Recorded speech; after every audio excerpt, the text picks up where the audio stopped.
I personally feel it should at least have been 10 to 11 billion, considering the number of schools, colleges, catchment areas. I feel that either these numbers have not been accumulated well or something is wrong somewhere. And what is wrong? Wrong, or the loophole that we can talk about, is mostly about connecting the dots in the right manner. I have my own experiences, but that's not why I'm here. Today I'm moderating the session.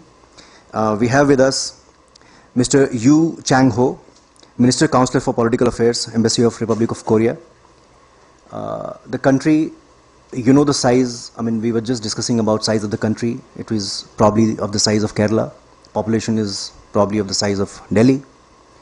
But the economy is 3%, sports economy contributes to 3% of the total GDP. And that's not a joke. It wouldn't have happened just on its own. It would have been a conscious effort. It would have been a conscious effort by the government, by the federations, by the participants, and by everyone who wanted to utilize sports as a tool. So we'll have Mr. Chang-Ho talking about sports and importance of sports in nation building. We have our friend Mr. Johan van Gaan. He'll be talking about Dutch football, the economy of Dutch football, how it's been funded, how it's sustained, how it's growing, and how it's expanding all across the world. And that's something which should be of some interest to all of us. We have Ms. Pavithra Anand. I'm sure everyone would be knowing about Decathlon. It is the latest story in the country. An organization that changed the way we looked at sports retail. Pavithra, I think organization came, what, 5-6 years back? What's 2009, we were B2B, but... You were B2B, and B2C was...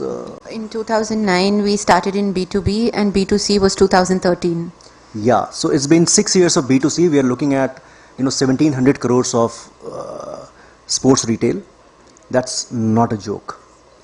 And that supports the numbers that we're talking about. If you're looking at a 10 billion sports economy in the country, we have to have more such case studies put forth in front of us. So I'll be happy to introduce all of you to the esteemed panelists here with their respective case studies. And starting with Mr. Chang-Ho, let's understand perspective of the government and how sports could be used as a tool for nation building. And remain happy, we have already done 3 to 4 minutes of meditation. So if you don't respond, I'm going to put you to 5 minutes meditation this time. Sir, after you.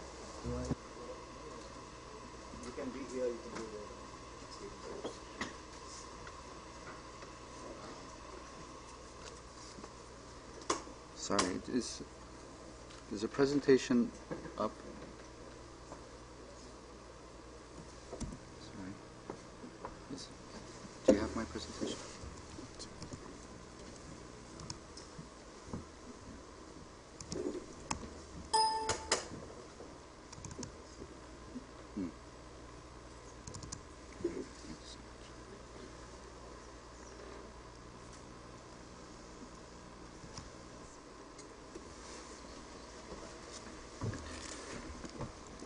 Thank you so much. My name is Chang-Ho. I am the Political Minister Counselor at the Korean Embassy. Today it's a pleasure for me to be here in the Sports Summit, FICCI. I wasn't aware of this great summit, and it's a very pleasant surprise to know that India is putting so much, FICCI is putting so much emphasis on sports. Sports, as you know, it's very important in nation building, and I want to give you this case study of Korea, because Korea, as you know, is a country that has a very similar history with India. As you know, Korea also was a colony, a victim of colonization. And after we acquired independence, we were, as India was, a very, very abject, poor country, very, very poverty-stricken. And then came 1950 Korean War, which completely devastated the whole country. So, but now, today, Korea, I think, I hope you will agree, that Korea is a power country in sports. Korea does very well in sports. And the country is doing quite well. As Sid also mentioned, Korea is a very small country, was a very poor country, but now it's the 11th largest economy in the world. So I think in sports-wise, you will also agree that it's one of the leading countries in the world. So let me, without further ado, let me just go into Korea and sports. Just an introduction into Korean sports. This is traditional Korean sports. Shirum is wrestling in Korean. It's still played today, and it's a foundation for sports in Korea, as is sports in India, have their roots in traditional sports. Gungdo is archery, Korean traditional archery. Taekyeon is a form of martial arts. And Taekwondo, as you know, is also a Korean martial arts sport. So these traditional sports lay the foundation for Korean sports. But I just want to highlight some of Korea's achievements in modern history. So this is just to show you in the field of marathon. Korea is very strong, has been strong in marathon. This is 1936 Berlin Olympics. This was the time of while Korea was under Japanese rule. And so Song Gi-jung here has received the gold medal, but he had to receive it under the Japanese flag. On the 1950 Boston Marathon, first, second, and third, all of them were Korean. Even in 1947, 3 years before Boston Marathon, first was Korea. In 1992 Barcelona Olympics, again, Hwang Yeon-jo got the gold medal. This was marathon. Football, probably not as strong as Europe, but in Asia, definitely I think Korea is still a very strong country. Ever since 1986 Mexico World Cup, Korea has participated in every World Cup since then, qualified in every World Cup. In 2002, Korea became fourth with the help of Guus Hiddink, who was Dutch, who was a Dutch coach, Dutch manager. And since then, we've been able to get the bronze in 2012 London Olympics, and we have world stars like Son Heung-min, who's playing for Tottenham at the moment. This is in past achievements on Olympics. I hope you can see, but I don't know if you can see. But these are all the Olympics since 1948 and how Korea ranked. So you can see in 1948, Korea was 32nd, 37th in Helsinki and so on. And then LA Olympics in 1984, Korea was the 10th, but of that time USSR didn't participate, so it doesn't really count. The Seoul Olympics in 1988 was the first time actually both the USSR and the United States participated for a while. And there Korea came fourth. And ever since then you can see that Korea has done quite well in Summer Olympics. Also recently it has done quite well in Winter Olympics. So Korea's past achievements in Olympics is also quite strong. At the moment, with the total of 121 gold medals, it is about the 17th in the world. These are our national sports: football, baseball, basketball, volleyball. They're like national pastimes, as you can say. And so people watch football, basketball, baseball on TV. They go to the stadiums and watch. These are their lives. These are the crowd gathering sports. Together also people play tennis and swimming, as you can imagine.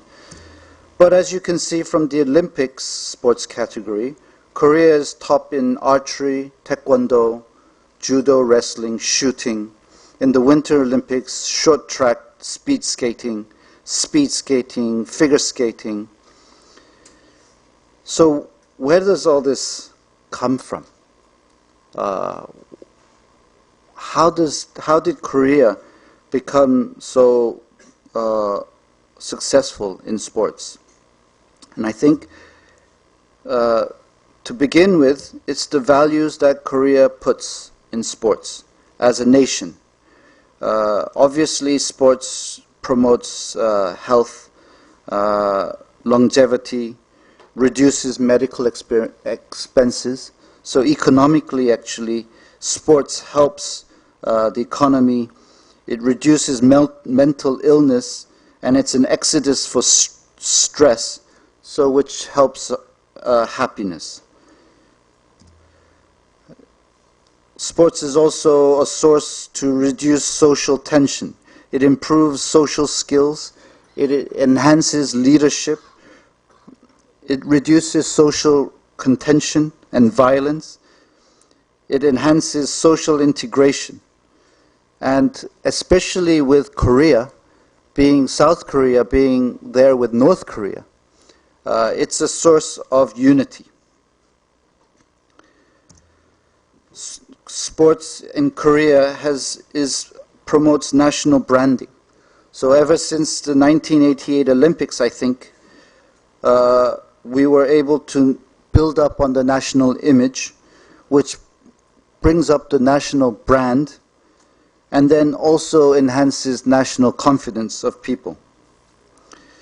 Economic development go in hand with sports. As sports develops, so does the nation, and as the nation develops, so does sports. So always economic development has gone hand in hand with sports in Korea.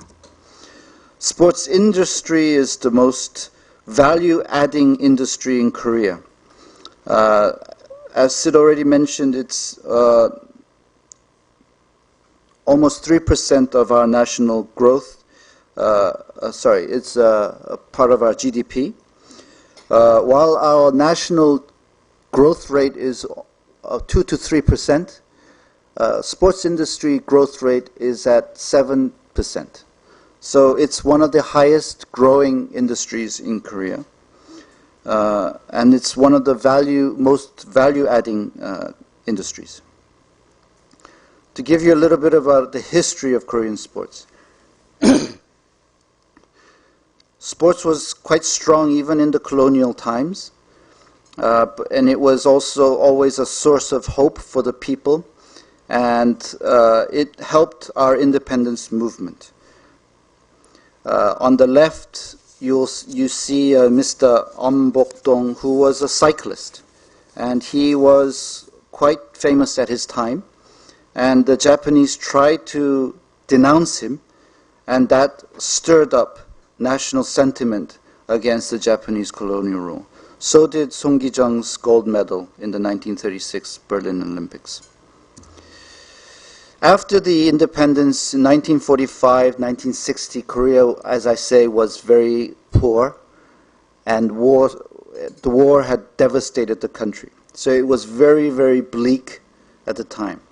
So the Boston Marathon success and traditional sports like shirum and taekwondo encouraged people to rise from the difficulties, and it gave people hope, and also it was a source of entertainment at the time to overcome the hard times. After the 1960s, the government really started picking up. And that's when the government went on a double track. One was to promote elite sport. So specifically trying to promote sports success through enhancing sports capability and skills. And what you see here is the Korean National Training Center. This was built in 1976, and it's the training center for almost every sports that Korea has. Since then, Korea has built 3 more like it in Korea. And at the same time, simultaneously, Korea has tried to build up sports, life in sports. So everyday sports, people taking part in sports in their neighborhood.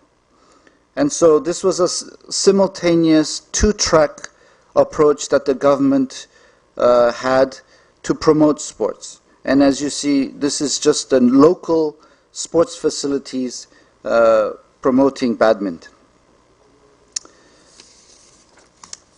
One of the key things that helped Korea's sports industry grow was the fact that Korea hosted all the major sporting events.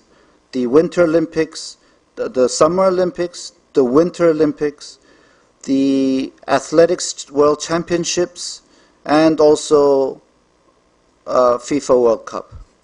So these hosting of major international sporting events brings so much to sports and to nation building as a whole. It mobilizes the whole country into unity.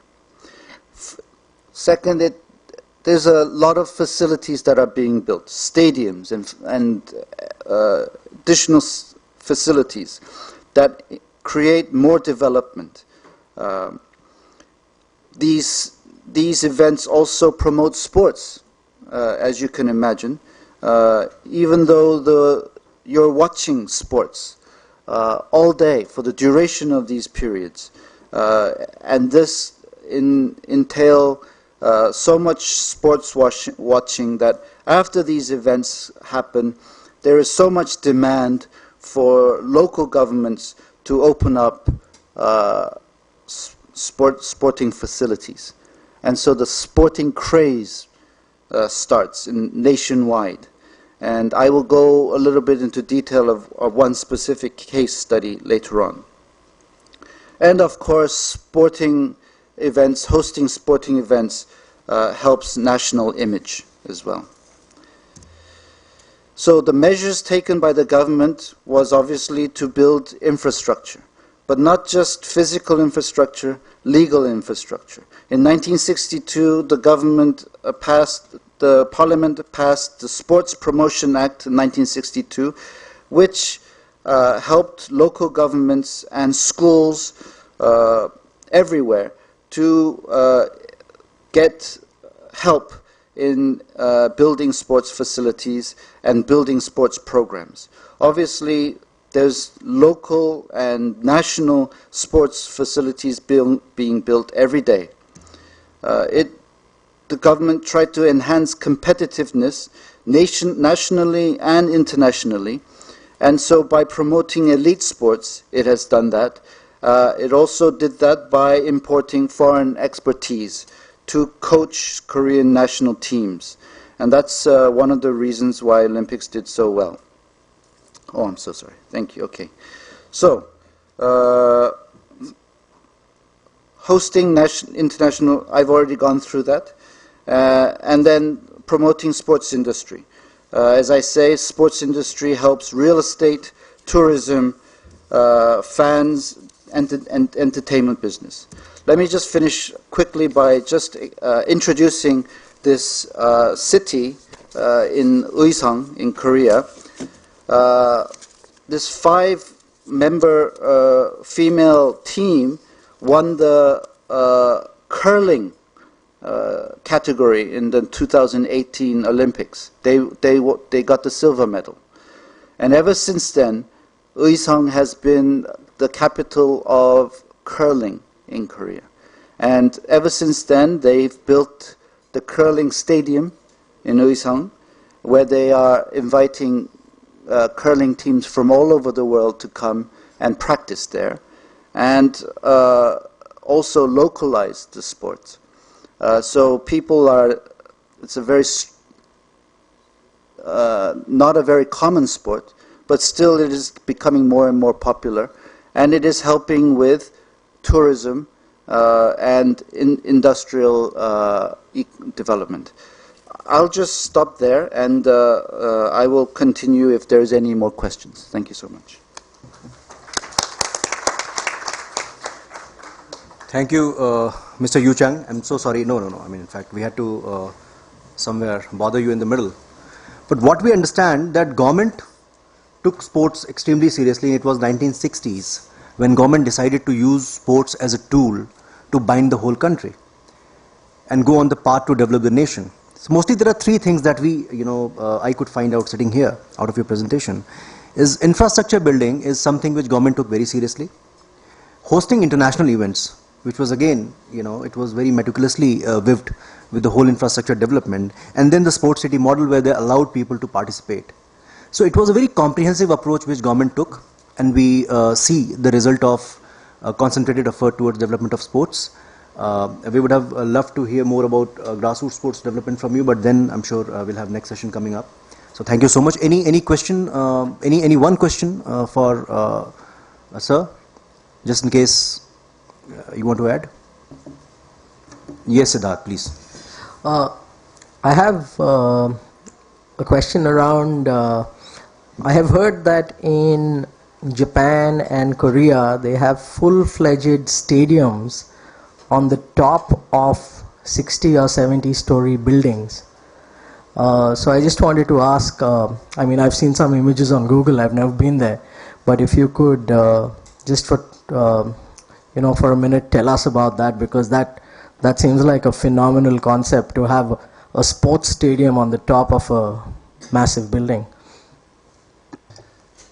Thank you so much. I feel that maybe there's some exaggeration.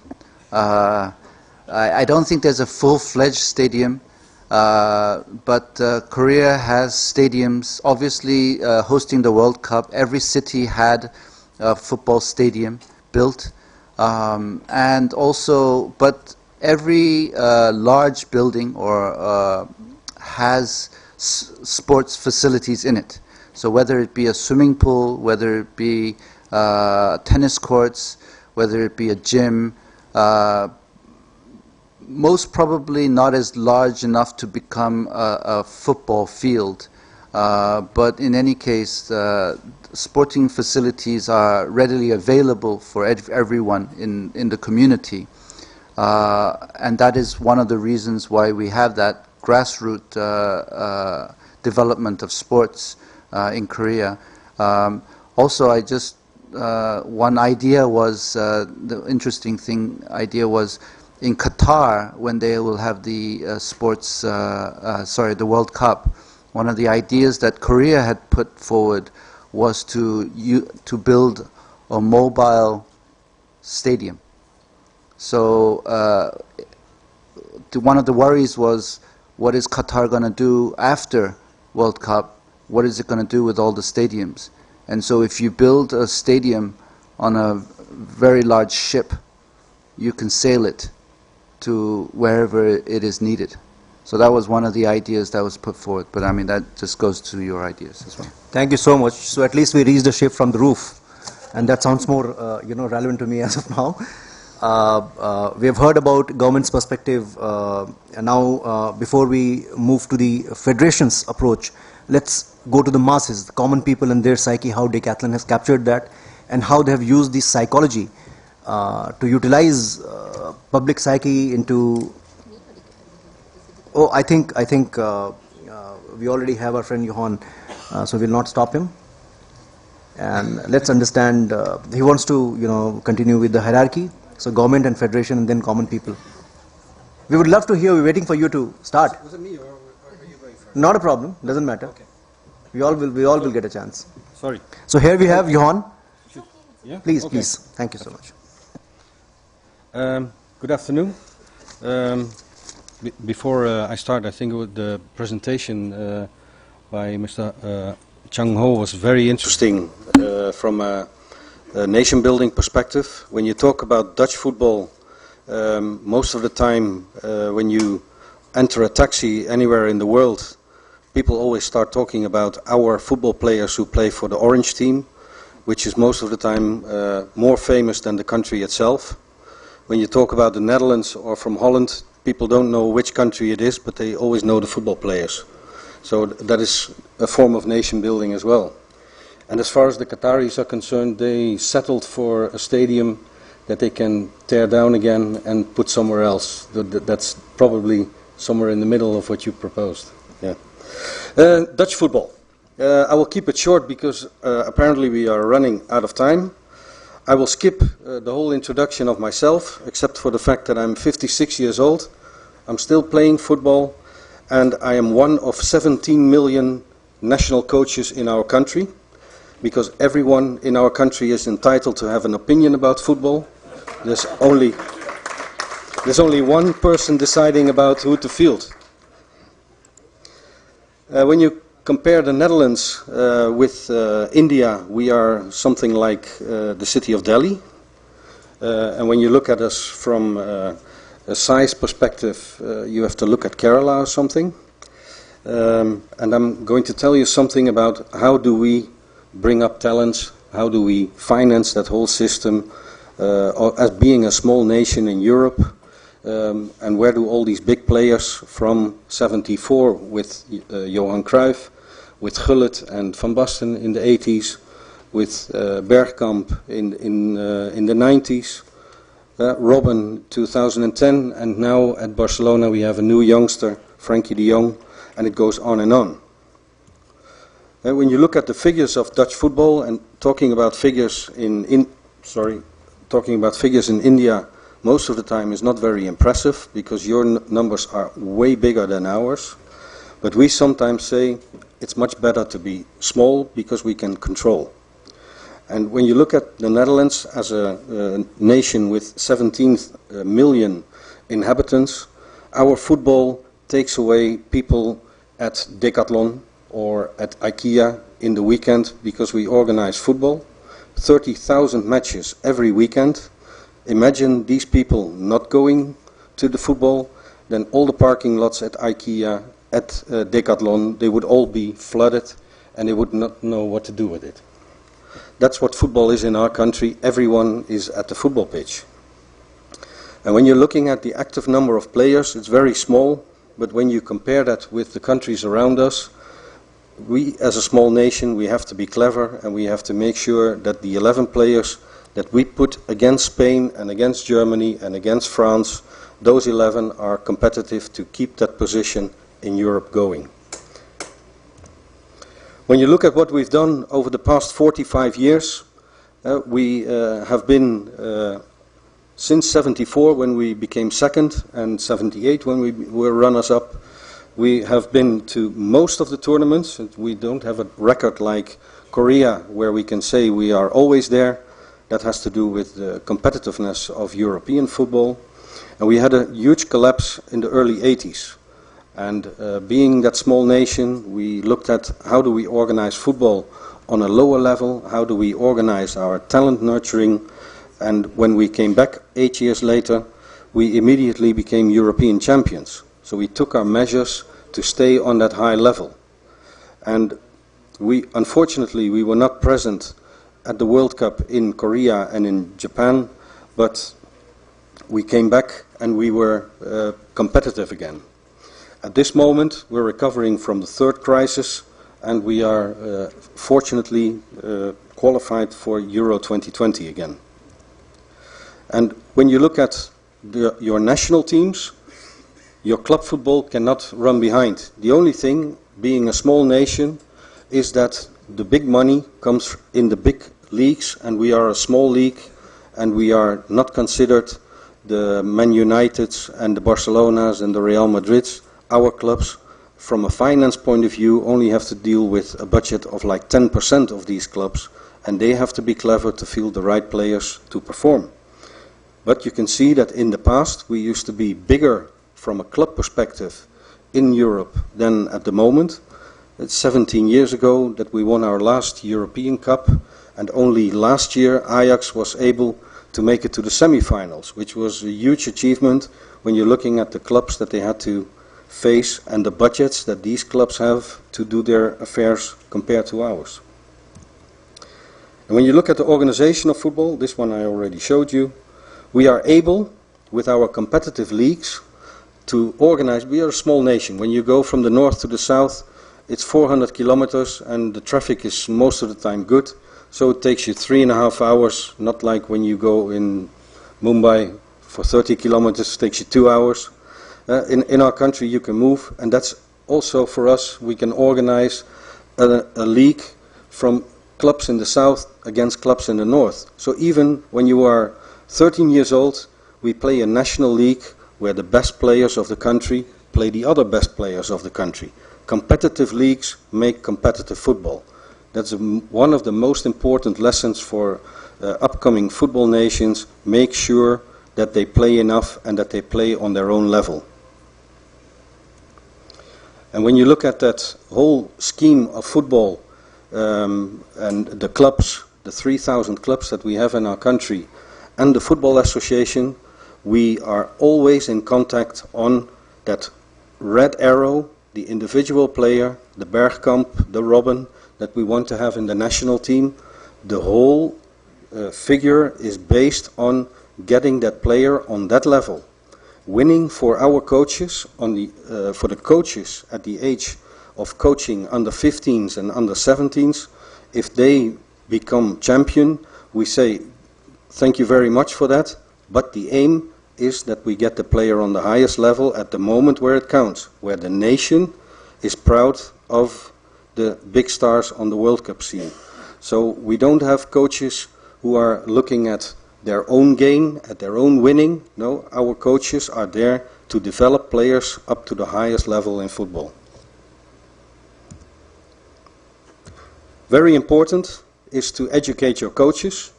We educate on an annual basis between 5,000 and 5,500 coaches on every level in the Netherlands. And we do it as an association ourselves. We are the ones in control, we are the ones in quality control of the coaches, and we make sure that the level has to be high and that the coaches are dealing with the children in the right way to nurture the talent to the best level. And if you don't have talent, you get a coach who will help you on your level. We have a national campus for that, where most of the courses take place. And we have 5 levels of coach education. And if you want to become a professional coach in our country, you have to study more than to go to university and get a degree, because it takes you at least 6 years and 2 years of practice to become a professional coach on the highest level. And only 16 people per 2 years are allowed in that system to become professional coaches on that highest level. And when you look at how we educate the players, good coaches educate good players.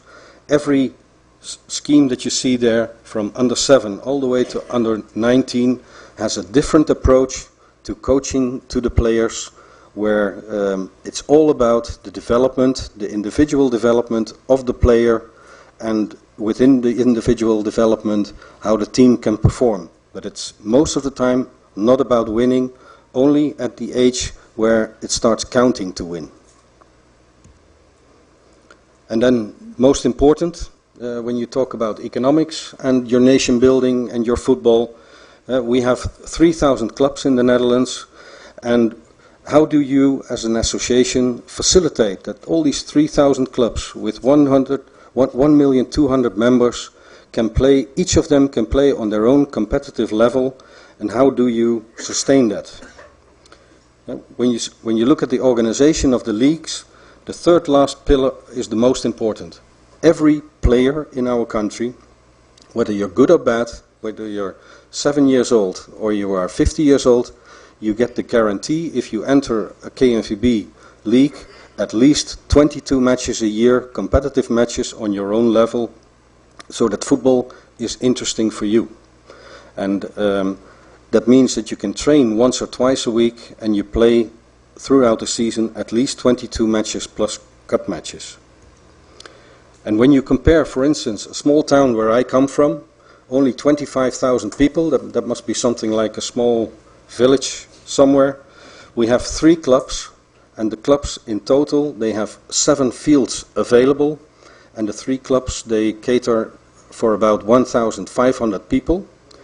And when you keep this picture in mind, and you look at what is the culture of Dutch football, when I coach my own sons, you take them in the car with a few volunteer parents who join you, and most of the time you only have to drive for 7 kilometers to find your opponent.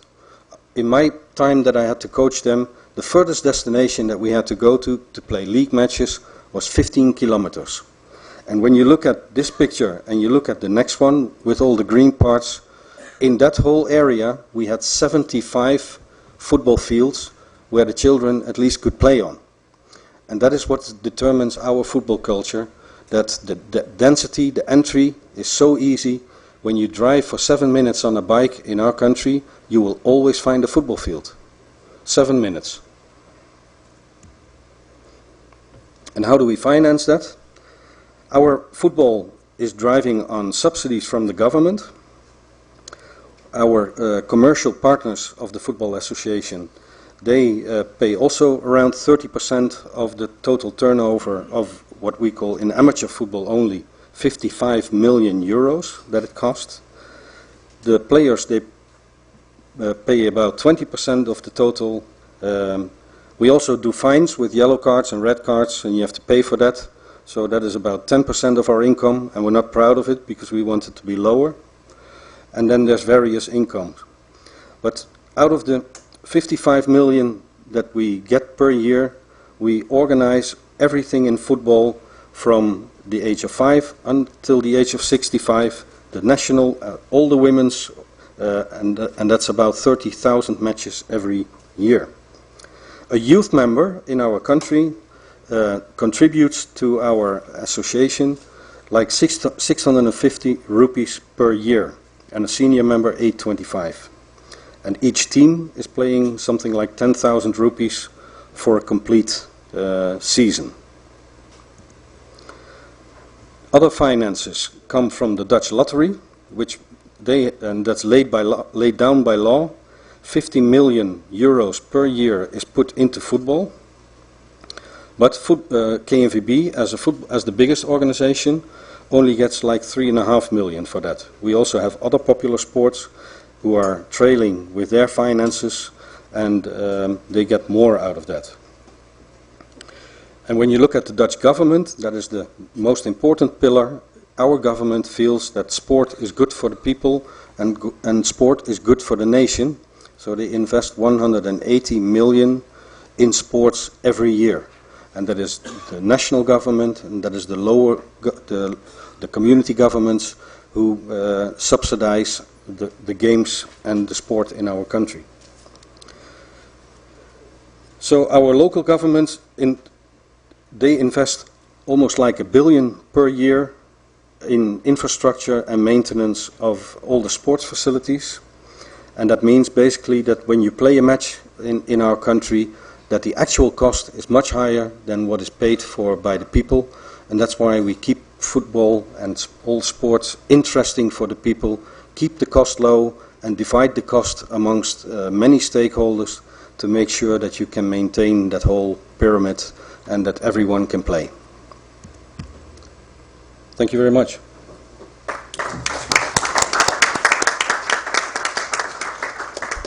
Thank you, Johan. Comprehensive league structure, coach education, robust club structure, mobility, and government support. These are the points that I could gather out of the presentation, and this is their mantra for success. Any questions from the audience? We can take one question quickly, just in case anything is left to understand. Thank you so much. So we move on to Pavithra. Ms. Pavithra Anand will be talking about Decathlon success in the country. Pavithra, off to you. Thank you.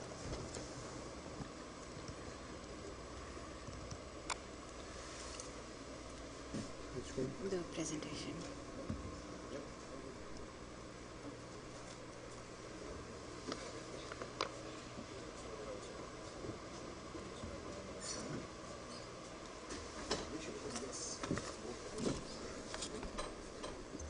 Thank you, Siddharth. Good evening, everybody. I've also been asked to keep my presentation short, so I'm going to just focus on the main points, and after that, if anybody has any specific question, I'll be glad to answer. So Decathlon started in France as a dream in a little northern city called Lille in 1976. More than 40 years later, we are 1,600 stores in 56 countries. Globally, Decathlon has 12,000 model codes, which is almost 64,000 items. But in 2009, when we wanted to start in India, we did not want to bring all these 64,000 items into India, not knowing what the market is and not knowing what will be accepted and welcome. And the idea was to start with a 2,000 square meter store, so we couldn't have had 64,000 items in a 2,000 square meter store.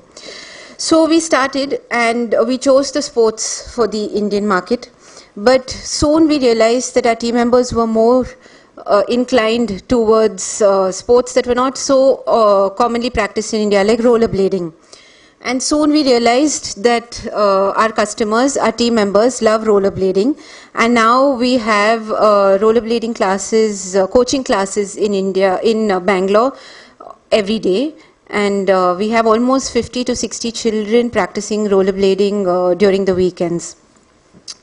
So that is how we started in India. This is one of our favorite pictures. This was at our store opening in Jaipur. When the day the store opened, this couple just loved playing table tennis.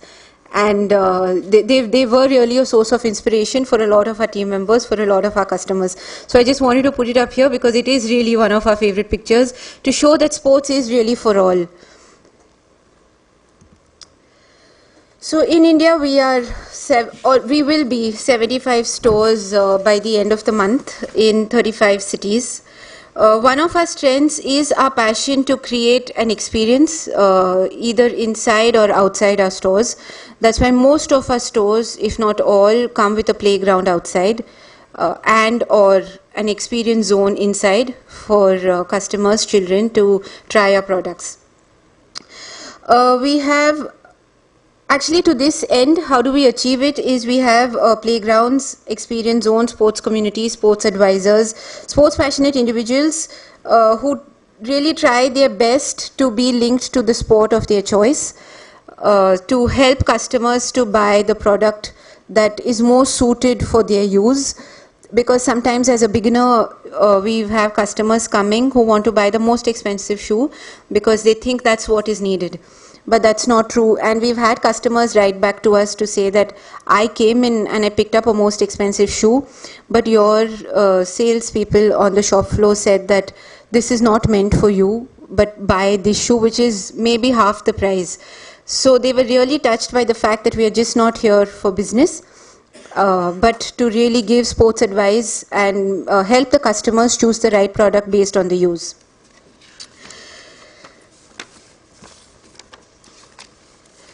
This is one of our topics that we are really passionate about, Make in India. About 40,000 of our products that are sold in India are made in India. We have factories across India, from Ludhiana, Surat, down south. We have in Delhi. So we have partner factories pan-India. The idea also for us is to master a certain process in India. As you can see, these are certain processes that we have in India, and textile is one of our important processes in India. We have been in India since 2009, but the Decathlon group has started importing from India since 1999. How do we keep our prices low? Because we are everyday low price. Decathlon doesn't have periods of sales where we slash our prices. We are everyday low price. And how do we do that is because we want to master the entire supply chain. So from conceptualization to production, logistics, stores, and customer, satisfied customer is all internal. So we have mastered the entire supply chain, which helps us keep our margin low, and then we pass on that benefit to the customer.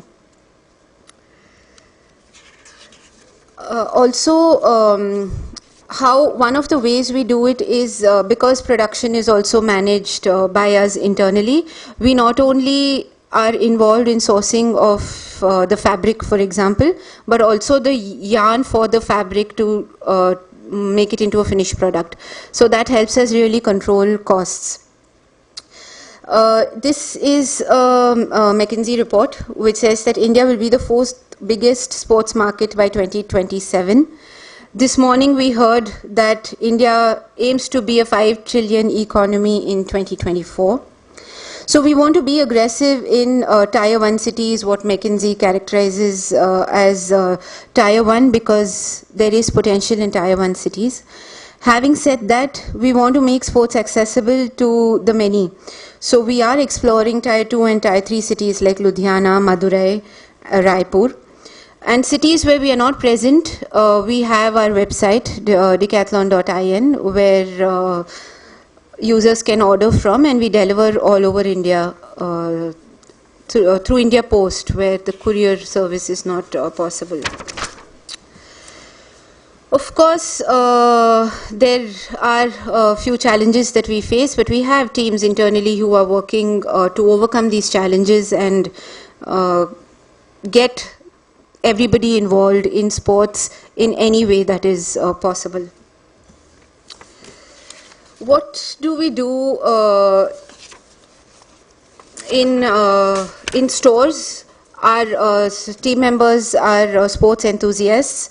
They create their community. So you could have a cycling community in Rohini in Delhi, for example, or in Huda City Center in Gurgaon. So these sport leaders create their communities and organize events for their communities, coaching classes or professional level classes for their communities. We have sports partners who use our playground, use our experience zones, and this is what we believe sets us apart and is our uniqueness when compared to pure online players. Like I said, we are going to be 75 stores pan-India. It's not one formula fits all. So we have adapted to the city based on the need, based on infrastructure, based on sports users. So these are different formats that we use during construction of our stores or the way our stores are built. Our retail format is adapted to the city with different sports and different solutions. Like a tree, we have certain common elements of like the trunk of the tree, but each tree evolves and grows adapting to its surroundings. And similarly, each city adapts to the requirements. For example, in Kerala, it could be different than in Delhi. So then we adapt as per the requirements of the city. Those of you who have been to Decathlon would know that we have a passion label for each of our product, each sport. So for hiking, we have Keshwa by Decathlon. Similarly, for cricket, we have FLX by Decathlon. FLX by Decathlon is the first passion label that has moved out of France and is made in India. And because the most demanding users for cricket in the world are in India, we recently started exporting to South Africa, Australia, and Sri Lanka for cricket. As I mentioned at the beginning, our stores come with experience zones. This helps people discover a new sport or play their favorite sport. We have launched a platform called All for Sport, through which we have coaches, partners plug in onto the platform, and then if users are looking for a particular coach or a particular partner to play with, at their ground or their tennis court, they can find. So we facilitate really coaches and people who need coaches. The platform was tested in Bangalore. It was a huge success, and so now we are ready to launch in other parts of India also. Finally, these are a few of our programs for the community. We are all a part of the community, and we believe in giving back to the community.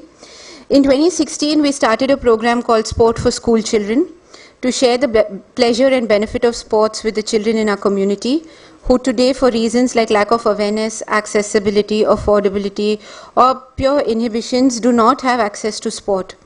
As of today, we have 49 active sites, 44 stores, 2 factories and 3 warehouses that are engaged, 345 volunteers coaching 2,000 children. In 2018, we started a program, Employable and Employability. It is a 2-year program with a purpose to impart vocational skills and create opportunities of employment for vulnerable sports passionate youth from our communities.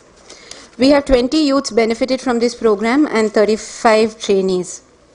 In 2017, we collaborated with Jungle Crow in Calcutta for community sport engagement. It is a community-based social development project with the aim to improve the lives of children through the game of rugby. 13 locations in Bangalore with approximately 300 children are engaged in this program. These are a few of the community-based programs that Decathlon India has started and is involved with. The International Decathlon Foundation has been working and supporting projects in India since 2010. Lastly, I would like to leave you with a short video of our foundation. The video is really close to our hearts, and I hope you will enjoy it.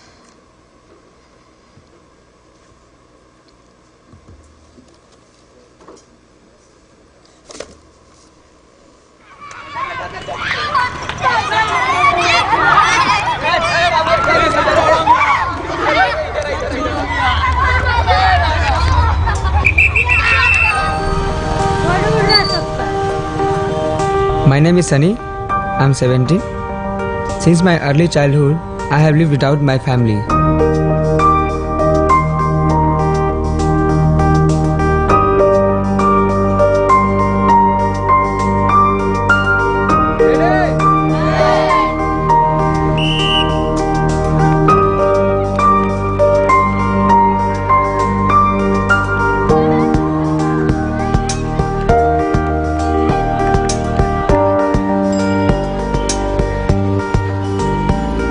My name is Suresh. I've been working in Decathlon for 7 years now. I'm a retail coach for the East stores in India, and I'm involved in the KLO project for the past 2 years, and I take great pleasure working with a lot of children in Calcutta. So when I met Sunny and the others for the first time, my first feeling was, wow.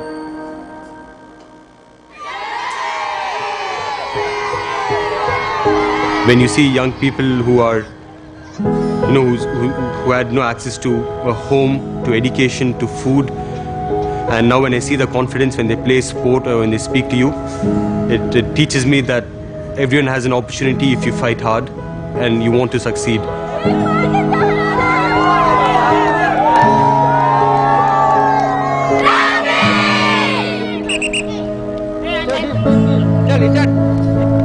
Sports helped me to finish my studies and to find a part-time job in Decathlon.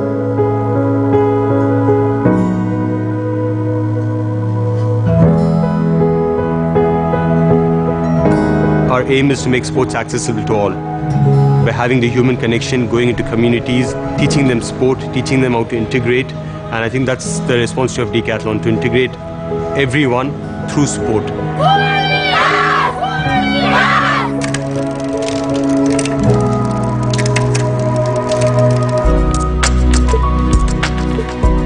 We thought it would be interesting for us to have a partnership with KLO to give it sustainability and a long-term project. So tomorrow, if children like Sunny succeed in the store, they can grow.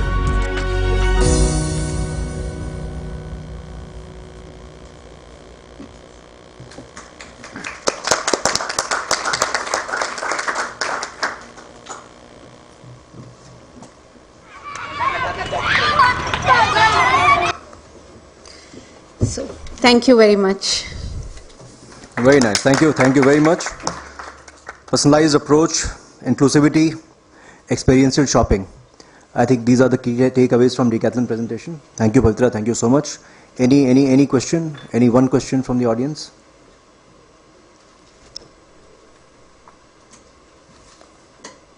I think we are done. Thank you so much. Lovely sitting and interacting with all of you. Thank you, Pavithra. Thank you, sir. Thank you, sir.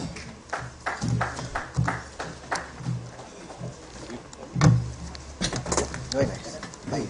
Come. Thank you so much to our panelists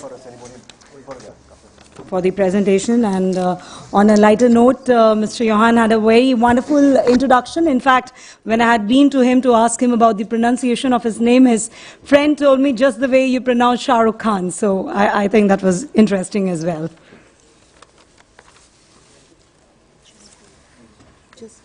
Just one. Okay. Thank you. So, yeah, sure. All right. All right, we'll quickly move to our next session. This one is governance in sports, minimum government, maximum governance, the government's growing commitment towards good governance and transparency in sports in India to create a fair and robust sporting ecosystem can be seen by its intent of bringing and following the best global practices in sports. And we have some great panelists here in this session today to discuss that. So without any further delay, I would like to invite our esteemed panelists for this session. Shri Vishal Kumar Dev, Commissioner cum Secretary, Sports and Tourism, Government of Odisha. Dr. Hafizullah Wali Rahimi, DG Sports and Physical Education, President of Afghanistan Olympic Committee. Mr. Prem Chand Lochab, Secretary, Railway Sports Promotion Board. Shri Vidyushpat Singhania, Managing Partner, Krida Legal.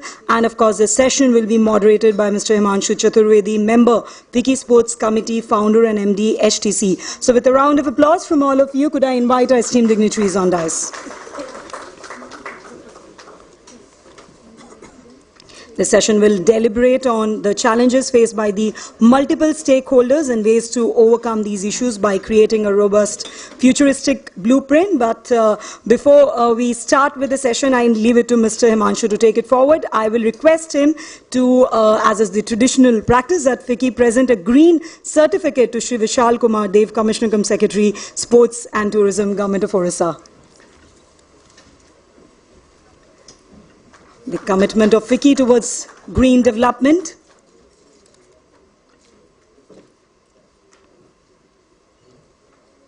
Thank you so much. I'll now request Mr. Himanshu Chaturvedi to take this session forward from here. Thank you. Hi, good evening, everyone.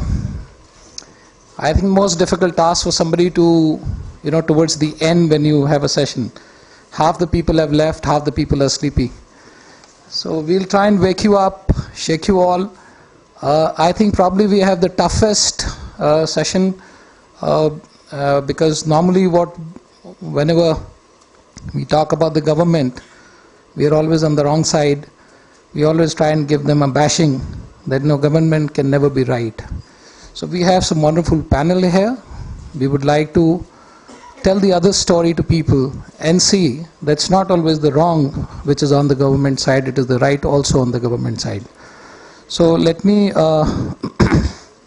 take one lead and with the permission from Mr. Vishal that we have a guest from overseas, so let me welcome him the first. So we